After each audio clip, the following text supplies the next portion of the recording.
Here we go. Okay, tonight, this is not going to be so much just a passage or a text. It's going to be kind of quite a few things pulled together. And what I want to do tonight is, last week we talked a little bit about what's going to happen leading up to the rapture. And I wanted to focus in on that just a little bit more and then end up tonight with the rapture itself, if we get that far. There's quite a bit here, but most of it we can go over pretty quick. I want the 7-year tribulation, which is the big thing. That's kind of the deal. The Antichrist, the mark of the beast, the 7-year tribulation. It's divided into 3.5 years. There's what the Bible calls the tribulation, and then the last 3.5 years is the great tribulation. And the midpoint, the marking of the great tribulation is the abomination of desolation.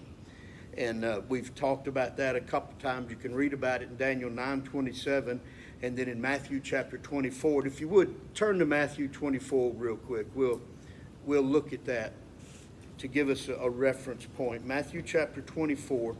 Now you remember, this is Jesus speaking and giving this is actually the last sermon, if you would, that he gave. And one of the things that amazes me, and Jesus last week, okay, this Matthew 24 takes place during the Passion Week, the last week. More time is spent in Jesus' last week on prophecy than it is on anything else. You would think, okay, well, maybe he's going to talk about his crucifixion and how he's dying for the sins of the world and you know, how he's given himself, and that is mentioned. But more time is spent in that last week on prophecy than anything else. And to me, because I think one reason I bring this up is because so many people today, in particular preachers, say that we're wasting our time preaching on prophecy. You know, you've got that thing, it's all going to pan out, you know, in the end. Well, if you were to ask Jesus, Lord, what are you going to talk about right before you die? He would say, prophecy. He would say, I'm going to tell you about the end times. I'm going to tell you what to look for so you can be ready for my second coming. And so in Matthew chapter 24, beginning in verse 15, you see in the first 14 verses, he gives us all these things that are going to happen. We're going to talk about those in just a minute. But then in verse 15, he says this. He says, so when you see the abomination of desolation spoken of by Daniel the prophet standing in the holy place, let the reader understand, then those in Judea must flee to the mountains, and a man on the housetop must not come down to get the things out of his house. A man in the field must not go back to his coat, and woe to pregnant women and nursing mothers in those days. Pray that your escape may not be in winter or on the Sabbath. Verse 21, for at that time there will be great distress, the kind that hasn't taken place from the beginning of the world until now, and never will again. And then verse 22 is kind of the defining statement of the Great Tribulation. Unless those days were cut short, no one would be saved. But those days will be cut short because of the elect. So when you read this, the abomination of desolation, and he says, go back to Daniel and see what it is. And so when you go back to Daniel chapter 9 and you read it, the abomination of the desolation is when the lawless one, the man of sin, enters into the temple there in Jerusalem, and he knocks down everything that has to do with God. He sets himself up in the temple, and he says, I am God. You've got to worship me. And that's when the second half of the tribulation begins, and we're going to look at that. But when you read this passage, all of those things that he says, when you see this happen, flee Jerusalem. Okay, now what's with that? And all that he gives, the man on the housetop, don't go in to get your coat. You know, don't, if you're out in the field, if you're a pregnant woman, just go. Don't wait. What's with that? Well, remember, the thing that's really going to signify the beginning of the tribulation period of the full 7 years is, again, in Daniel chapter 9, the Antichrist is going to sign or complete a 7-year treaty with Israel and the nations around them. I think, as we talked about a couple of weeks ago, that war in Matthew chapter 38 is what's going to be the catalyst for that. I think that after Israel destroys Gog and Magog and Iran and Iraq and Sudan and Ethiopia, all those Muslim nations right there around them in that war, it's going to cause such an uproar in the world that the Antichrist is going to have to step up and bring some kind of deal. And we understand that during the first 3.5 years of the tribulation, even with all of the problems that we're fixing to look at that are going to happen, the Antichrist is going to try to bring peace to all of this. And the Bible describes him. I don't want to get too deep into him tonight. We'll look at him later. But he's going to be the greatest politician ever. He's going to be a very charismatic person, and everybody's just going to think he is just wonderful. And so he's going to make this treaty. And so for that first 3.5 years, Israel is going to live in relative peace. They're going to have their temple.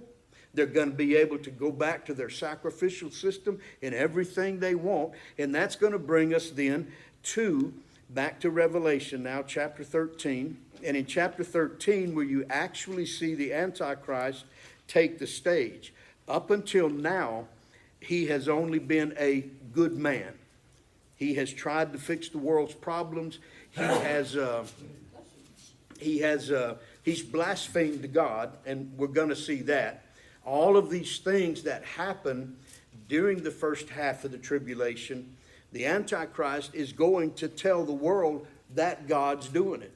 It's this God. Because when you read in those, I didn't mean to get into all of this tonight. I'm just running off at the head.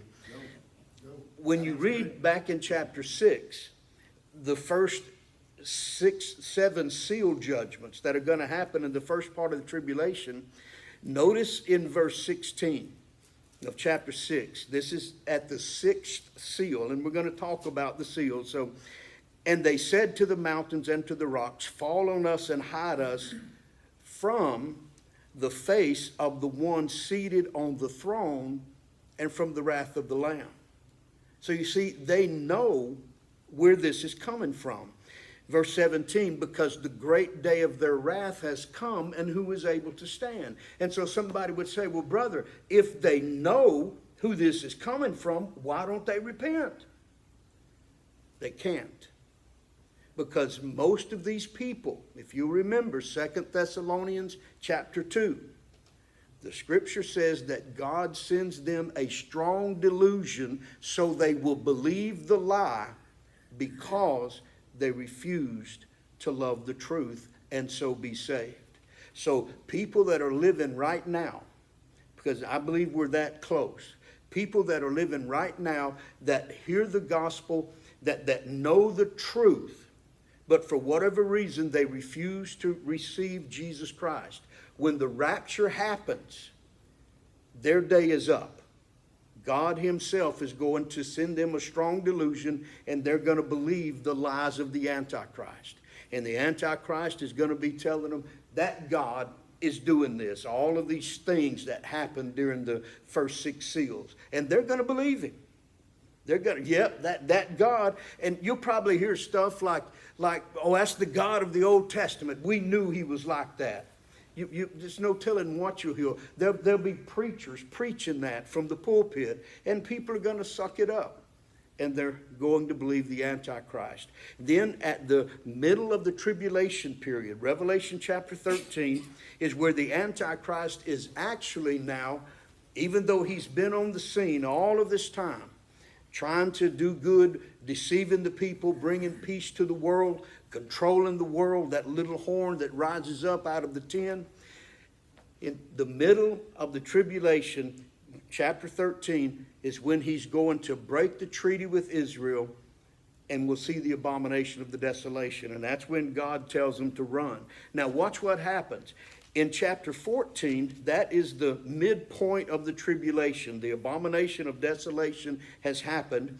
And beginning in chapter 14, you have the 144,000. Now we're introduced to them back in chapter 6, is where they're first called. But then here they really come to prominence. And what do? Chapter 6 tells us they preached the gospel. Because when you read in there, the 144,000, they're outlined where they're come. They're not Jehovah's Witness. They're 1,200. They're 12,000 from each tribe of Israel. These are born-again Jews. Most likely, they get saved during the tribulation period. Most likely, they get saved after the war with Ezekiel chapter 38. Because the way that is described in chapter 39, Israel, no way possible to win that war. The odds, it's just all against them. But it's going to be such a victory with God intervening without coming back to earth. Okay, keep that straight. God intervenes through Israel, and they win that war, and they realize that the only way they won it was because of Yahweh. That's why they're so adamant about building the temple and getting back in there and worshiping. Yahweh has intervened. Yahweh has done this for us. And so that's part of what upsets the Antichrist, because he wants everybody to worship him. He sets himself up, as in 2 Thessalonians, against God and everything that is called God. He doesn't want any other religion, anybody else worshiping anything. So he goes into the Jerusalem. He breaks the treaty with Israel. That means his army comes in and begins to slaughter them. And they go. They run and hide.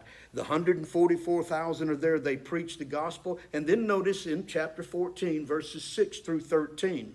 In particular, verse 6, he says, "Then I saw another angel flying high overhead with the eternal gospel to announce to the inhabitants of the earth, to every nation, tribe, language, and people.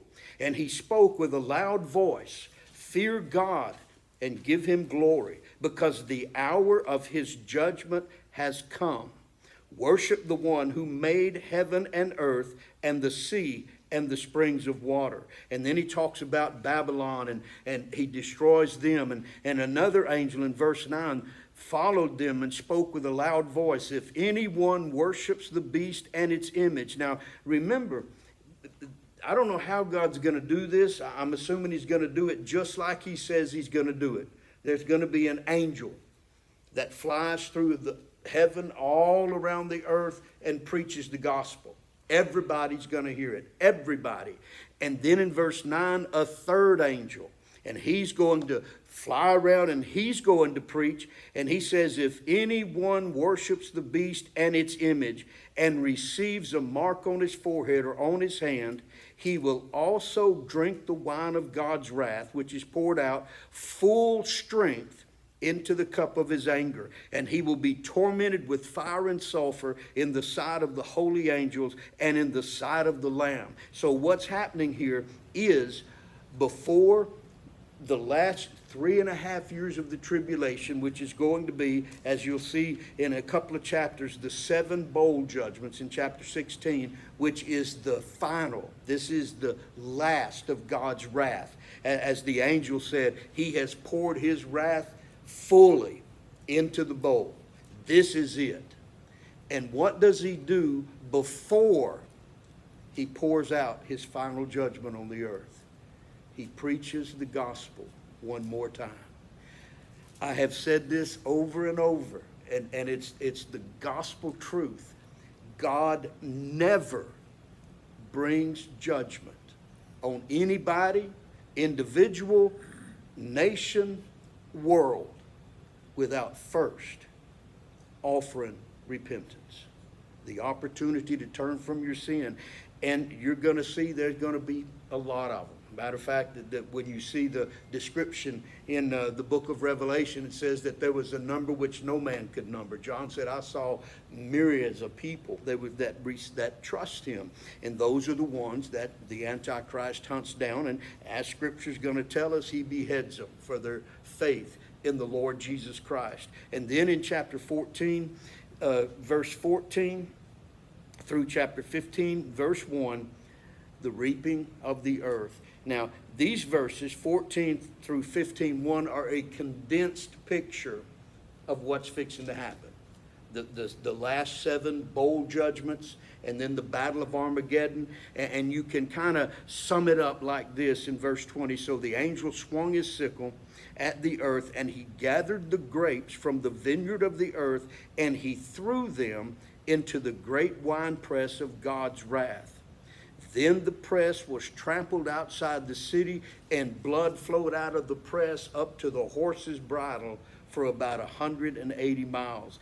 Verse 15, or chapter 15, verse 1. Then I saw another great and awe-inspiring sign in heaven, 7 angels with the 7 last plagues, for with them God's wrath will be completed. So remember in Daniel chapter 9, in that first verse 24, when Daniel is told this is what's going to happen to your people, and when we talked about that, but he says 24 weeks are decreed about your people and your holy city to bring the rebellion to an end and put a stop to sin. And so what has happened when we come to the midpoint of the tribulation period, the abomination of desolation, effectively the world has filled up its sin. God said, that's it. That's enough. Remember, that's what he did with Sodom and Gomorrah. That's what he did with Noah and the flood. He said, that's enough. No more sin. And here comes his final judgment. And when it comes, we'll talk about it under a separate teaching, but when it comes, as these angels say here, he said, God's wrath will be completed. I mean, it's going to be awesome. And what did we read just a while ago? Matthew 24:22. Unless those days were cut short, no one would be saved or would live. Some of your translations say no flesh would live. But for the sake of the elect, those that will be saved, and in particular the Jews, during that time, he said those days will be cut short. So what's going to happen during the tribulation period, I'll just use Jesus' words. It's going to be distress like nothing's ever seen, this world has never experienced before. So what is that for us? Having all of this knowledge, what for us? We'll turn back to Matthew chapter 24. And we're going to see how this is going to play out in our day. Matthew chapter 24. And again, this is Jesus' final message, the Olivet Discourse, and he's explaining to his disciples. And beginning in verse 1, as Jesus left and was going out of the temple, his disciples came up and called his attention to its buildings, and he replied to them, do you see all of these things? He says, truly I tell you, not one stone will be left here on another that will not be thrown down. And that happened. And I've seen pictures, and you can go online and just type in Wailing Wall or type in Herod's Temple, and you can just look at picture after picture. The stones are stacked up. They're just not stacked. I mean, they're just piled up, just rubble around that area. While he was sitting on the Mount of Olives, and I mentioned this the other day, and somebody mentioned it back to me and said, I didn't know that. Yeah. While he was sitting on the Mount of Olives, Jesus doesn't give this sermon to everybody. He only speaks it to 3. While he was sitting on the Mount of Olives, the disciples approached him privately and said, tell us, when will these things happen, and what is the sign of your coming and of the end of the age? And I think it's Mark. It's either Mark or Luke that says that it was just Peter, James, and John. Matthew says the disciples, which that could be all of them, or, the disciples could be just 1, 2, or 3, or 5. But he doesn't speak this to people in general. He doesn't speak it as a sermon. This, what he's saying now, is just to his disciples. And he says, Jesus replied to them, watch out that no one deceives you, for many will come in my name saying, I am the Messiah, and they will deceive many. For you are going to hear of wars and rumors of wars, and see that you are not alarmed, because these things must take place, but the end is not yet. For nation will rise against nation and kingdom against kingdom, and there will be famines and earthquakes in various places, and all of these are the beginning of labor pains or birth pains. So it is my understanding of Scripture and of the prophetic timeline, putting all this together, doing my best to, as we rightly divide the word of truth, that these are the days that we are living in. These verses 4 through verse 8, these are the birth pains. They're leading up to something. And I put you several things here in the notes. You can see parallels. This could be compared to Revelation chapter 2 and 3, where he's talking to the churches. Remember, he sends the 7 letters to the 7 churches of Asia, and then after that, John is called up to heaven, which to me symbolizes the rapture, and then the tribulation starts. And in Revelation chapter 3 and verse 10 is a promise to that church where he says that I will keep you from the hour that is coming upon the whole world. Well, when we read just a while ago in Revelation chapter 14, the last verse of the chapter, the angel said, for the hour of God's wrath has come. So we're talking about a 7-year period and then a 3.5-year period, but to God, an hour. To God, it's a minute. Why? Because he's eternal. And so sometimes they phrase it different, but the thing that we need to remember, I don't know if you've been watching Brother Jackie online, but he's been preaching the last few Sundays on some of this too, and he did a tremendous message a couple of weeks ago about the day of the Lord. And he explained, as I have attempted to, that the day of the Lord in particular is actually going to be 1,000+ years, because it actually begins with the rapture, and technically everything that's described in it doesn't end until the end of the tribulation, of the millennial and the great white throne. I got out of my camera there. And all the way to the great white throne. So there's so much that's in the day of the Lord, but even in the day of the Lord, there are smaller parts that are called the day of the Lord and the hour of God's wrath and various things like that. And so what we see in verses 4 through 8 are what Jesus calls the labor pains, the beginnings of this. And I also believe that the time of the birth pains are right now. And the birth pains, and listen to me closely now and look at your verses, the birth pains probably actually started when Jesus ascended back to heaven.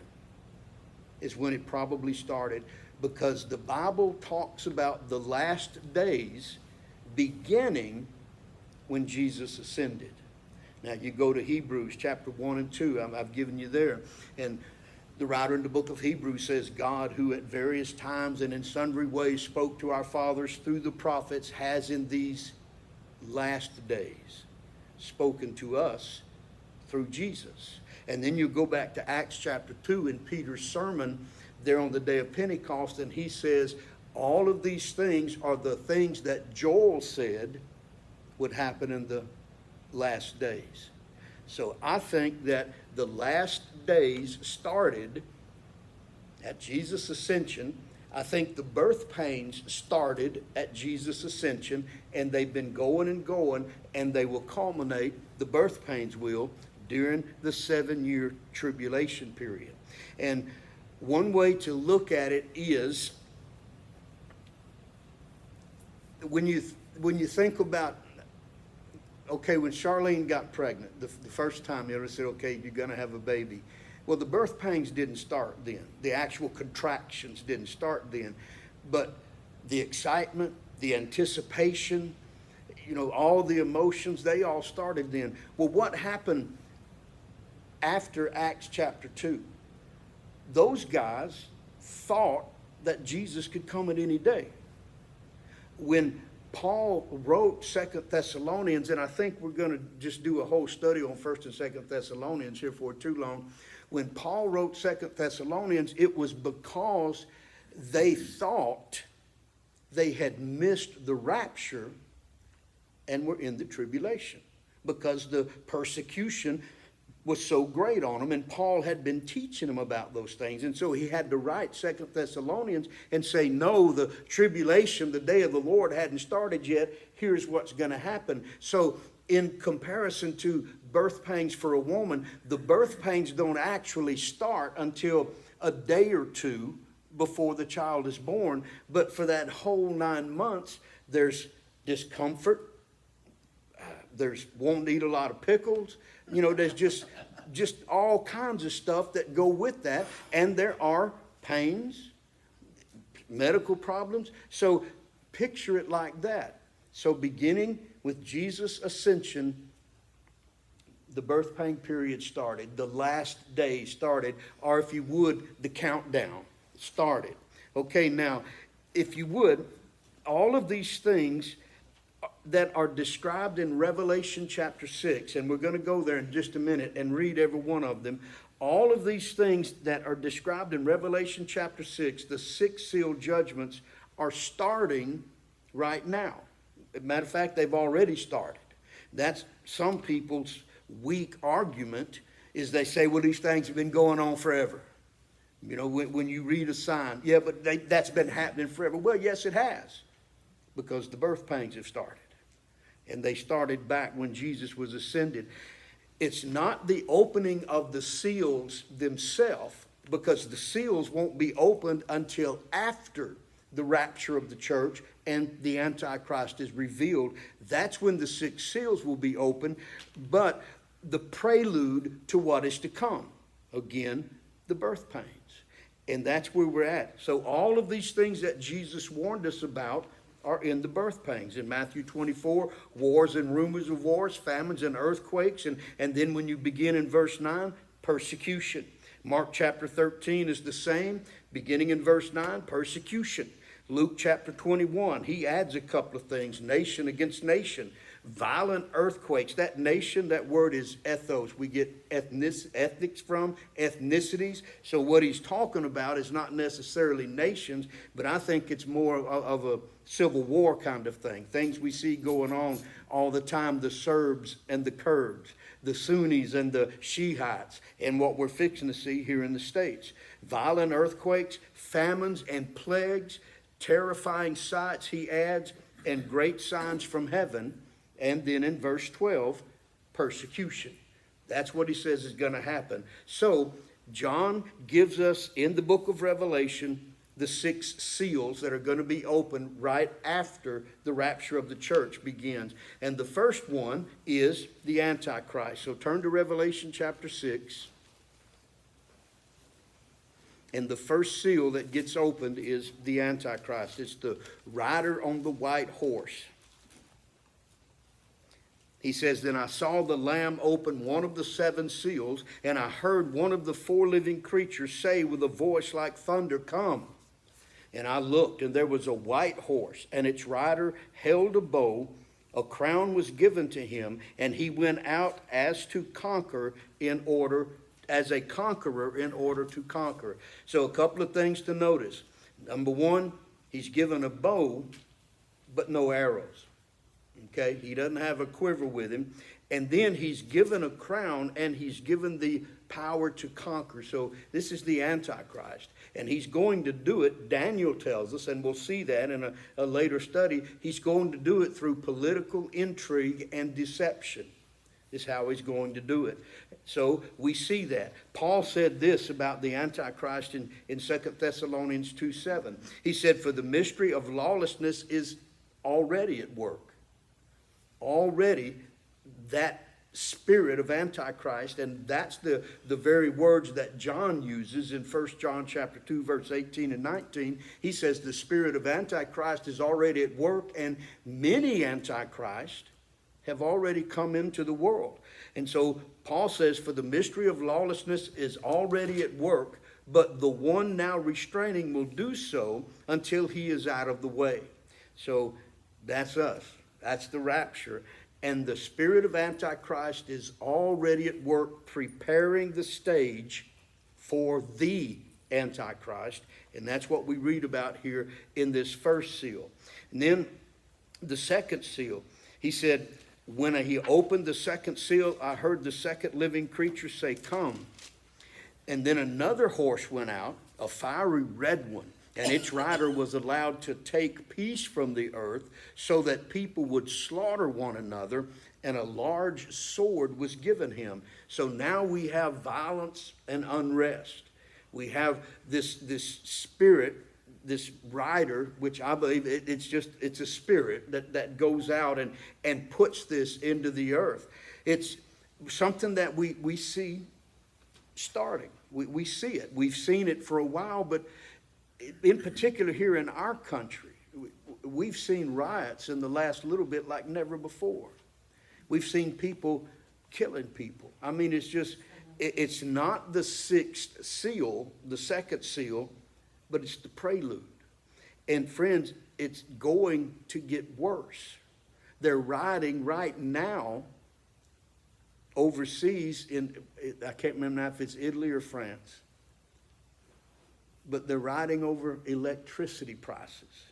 They're burning up their electric bills and trying to get into the government buildings so they can take over and stop it.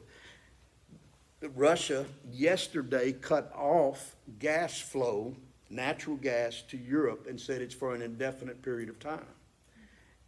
And it's just going to be one thing after the other. And we see the beginnings of it. The third seal. Notice what he says now, verse 5 and 6. When he opened the third seal, I heard the third living creature say, "Come." And I looked, and there was a black horse, and a rider held a set of scales in his hand.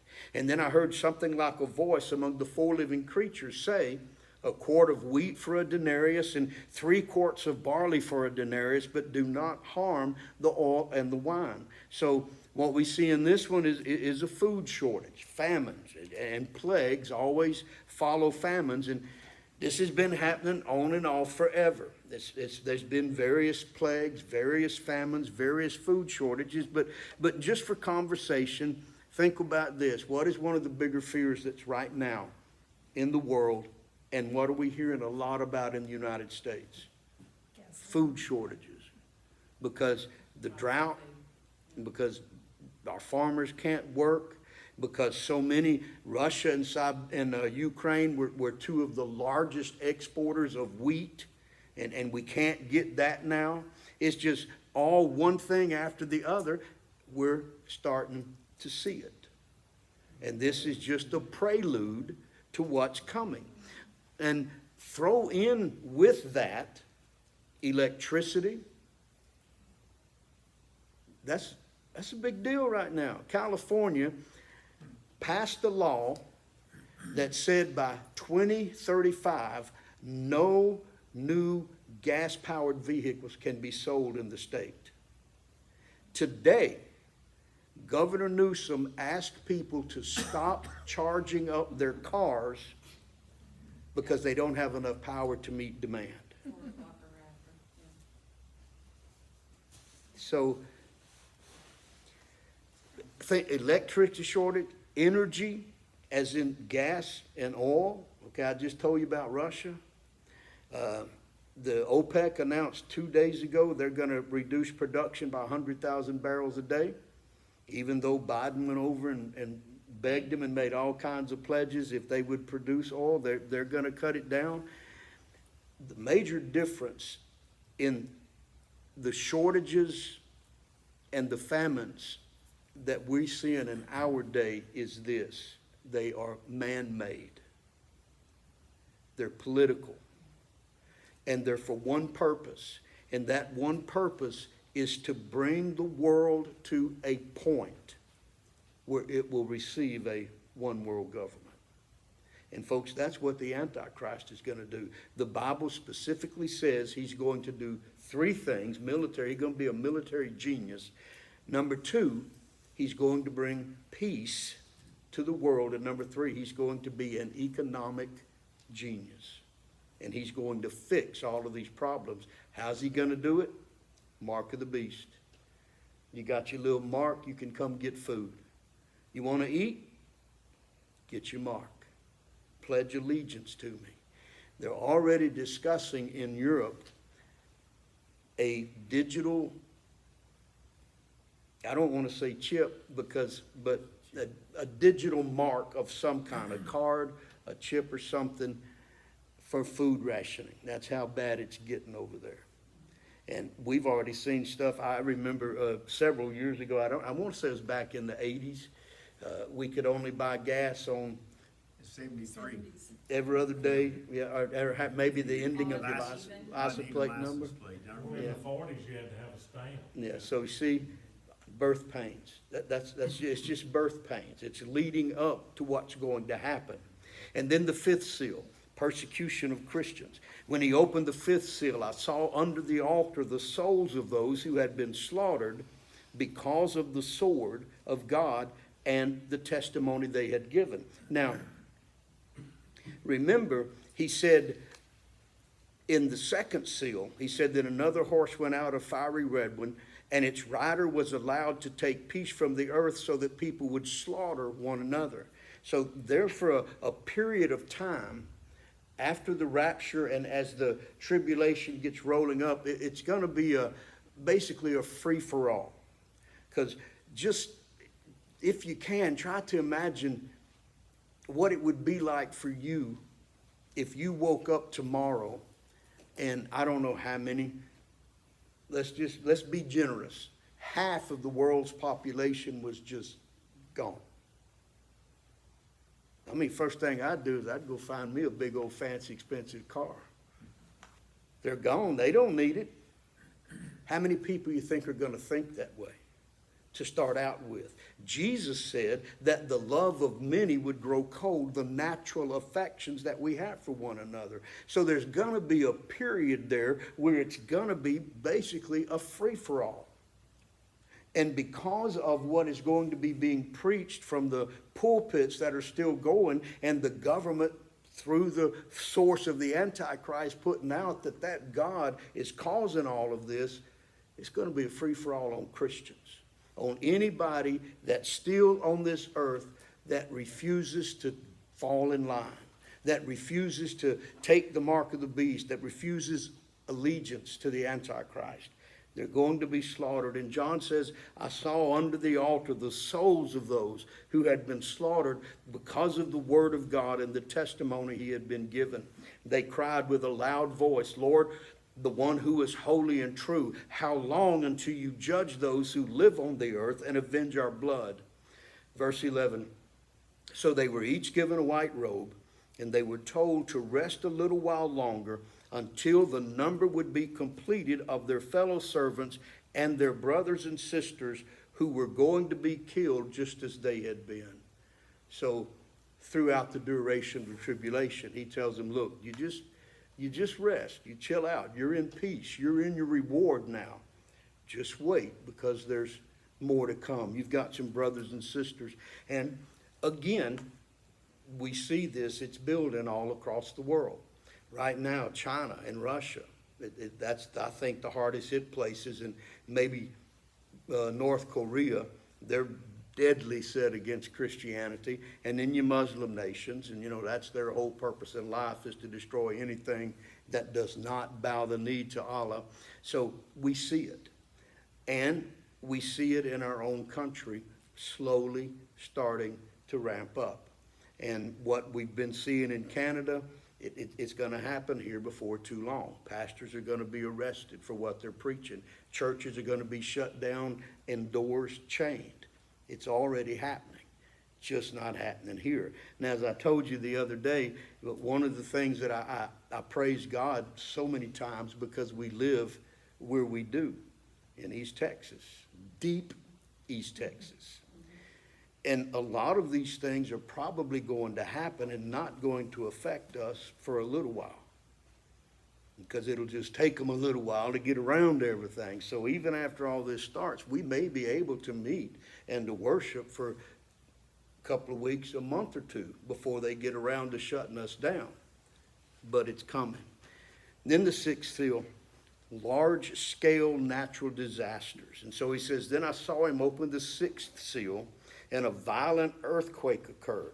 The sun turned black like sackcloth made of hair. The entire moon became like blood. The stars of heaven fell to the earth as a fig tree drops its unripe figs when shaken by a high wind. The sky was split apart like a scroll being rolled up, and every mountain and island was moved from its place. And again, we're in the birth pains. We're seeing things. There were 2 more 6.0 earthquakes in the last 2 days. And the guy that I follow that charts these things and keeps up with these things, we've had more 7.0 and greater earthquakes in the last 10 years than they had in all of the time before that it's been charted and recorded. Storms. It's just, and now, I heard this today. This tripped me. Okay, they're yelling at us about global warming. We're heating up. We're going to burn up. Al Gore said by 2010 it would be over. The seas would be so high that New York could be, all of that stuff. Now they're saying 2030. Some are saying 2045. I heard a report today that said, okay, now these people are telling us the ice caps are melting. All of that stuff. Polar bears ain't got no more ice.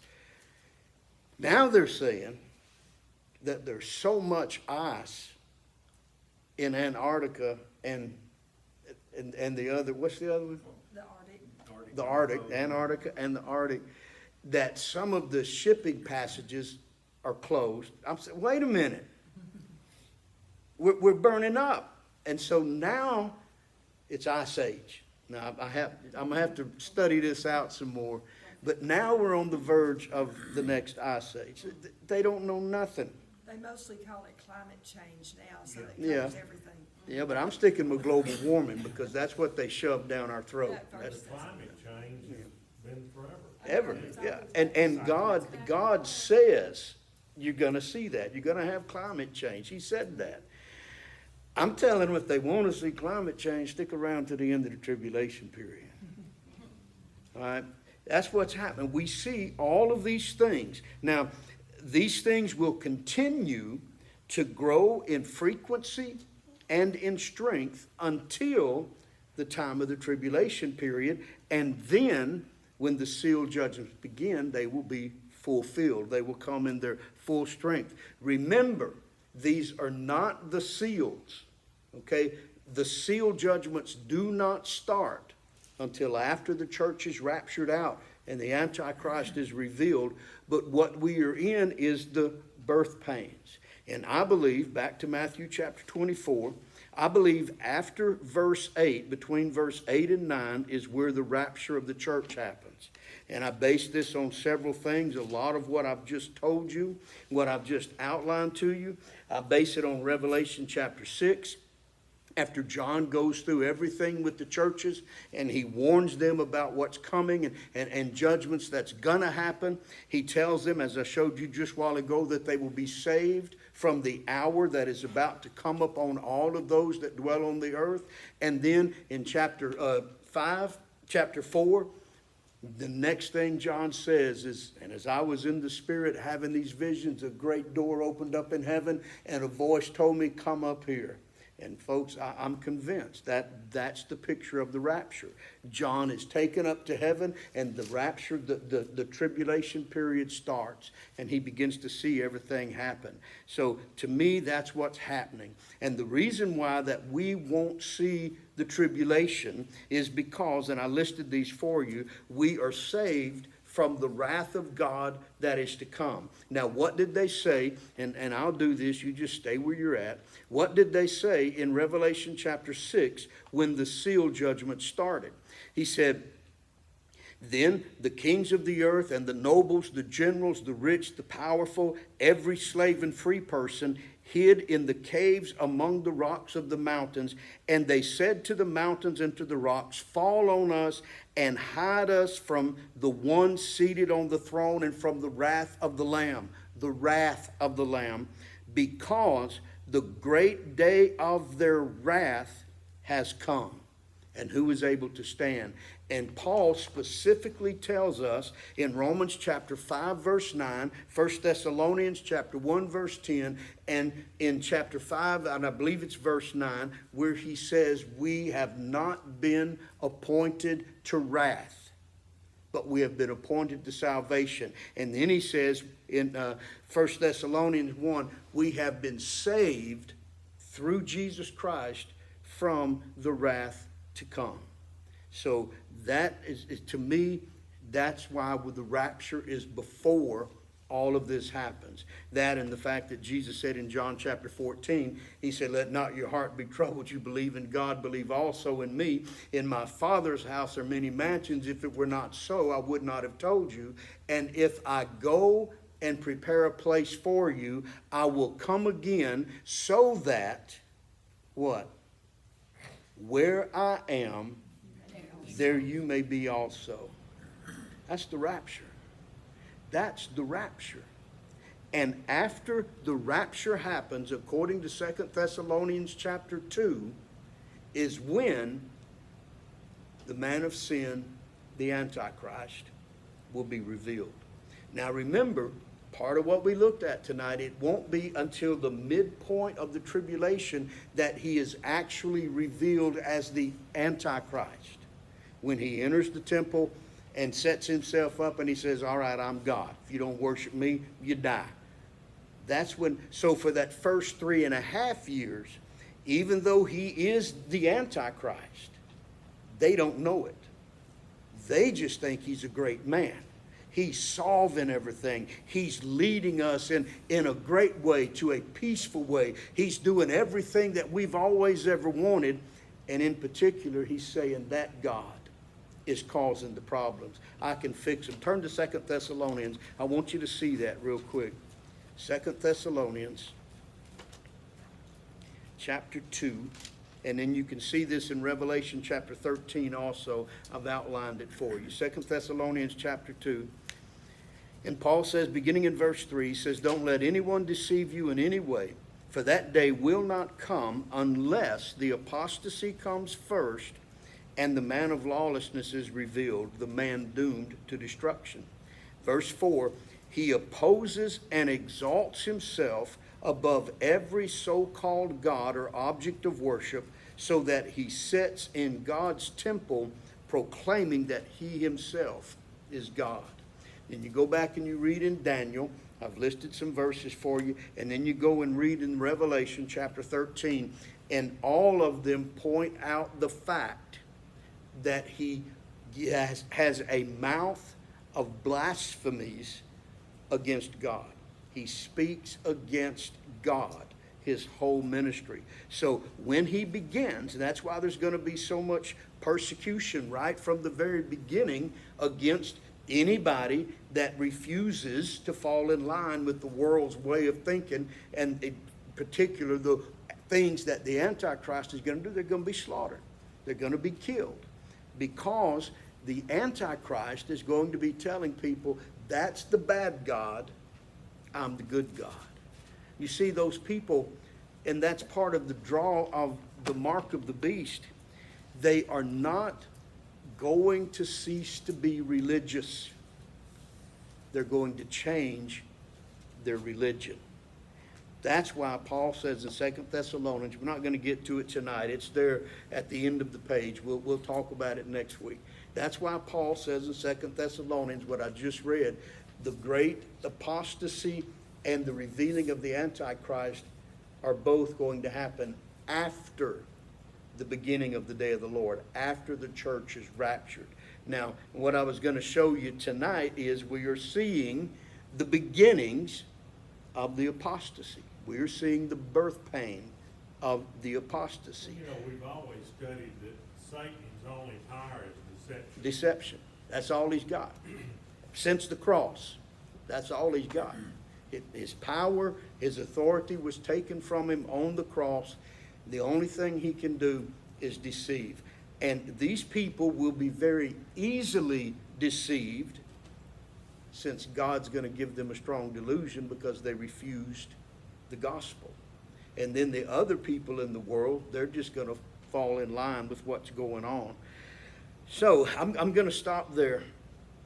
Next week, we'll talk about the apostasy and some other things to do with that, because there are some things that are happening in churches and religious groups and denominations that we need to discuss. For example, some of the things the Pope's doing right now, some of the things that are happening in the Southern Baptist Convention right now, things like that. That's the apostasy.